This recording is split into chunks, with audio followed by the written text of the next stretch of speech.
Sir, this particular amendment is very important, sir, because it does two things. The very important reform-based steps that we have taken in GST, like track and trace system. Once you do the track and trace system, which is a very big step in administering the GST, you are able to prevent leakages. And therefore, that was one of the things which was passed in the Finance Act of 25. Now we are making it into a bill for Manipur. Similarly, at the time of supply, sir, particularly for vouchers, the rules which we're dealing with it are being removed so that it becomes simple, and because issuing a voucher is not actually the supply of goods or service. So this change will bring in ease of doing business, avoid unnecessary disputes on when the tax becomes payable. So that becomes a disputable point. Now that will be removed.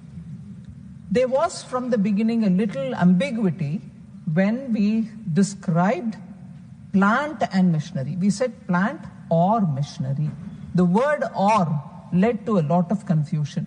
So this time, through the February Finance Act, we have removed the word or and put the word and.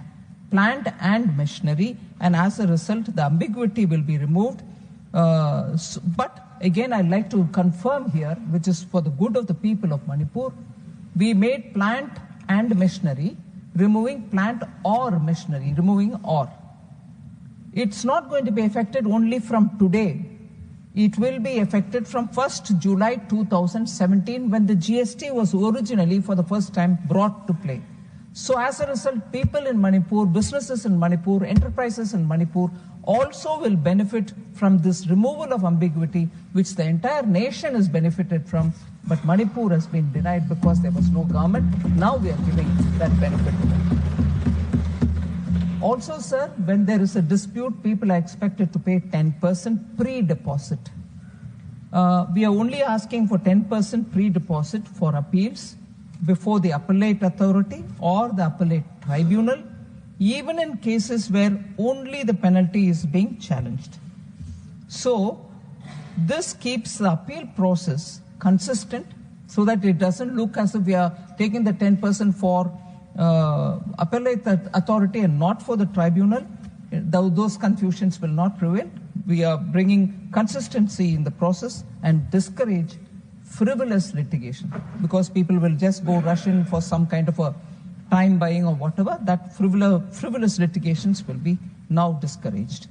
And lastly, sir, when goods are kept in a special economic zone or a free trade warehousing zone and are sold before being taken out of the zone itself, such transactions will now be treated as neither a supply of good or a supply of services, providing, again, the much needed clarity and avoiding unintended consequences.